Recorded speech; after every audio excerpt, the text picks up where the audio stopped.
ঘরে বানানো হয়েছিল ম্যাঙ্গো মিল্কশেক।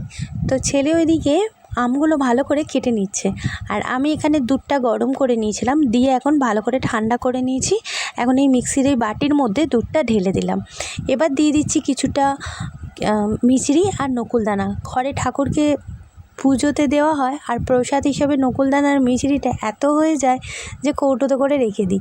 তো চিনির বদলে বেশি করে নকুলদানা আর মিছরি দিয়ে দিয়েছিলাম, আর দিয়ে দিয়েছিলাম কাজু বাদাম, কিশমিশ। গরম যা পড়েছিল, ছেলের এগুলো খেতে দারুণ লাগে। ওপর থেকে দিয়ে দিয়েছিলাম আম। এবার ভালো করে ব্লাইন্ড করে নিয়েছি। এবার চলো, রেডি হয়ে গেছে ম্যাঙ্গো মিল্কশেক।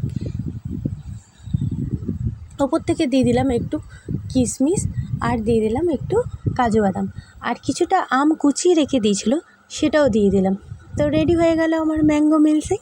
ভালো লাগলে ভিডিওটা অতি অবশ্যই লাইক করে পাশে থেকো। বাই।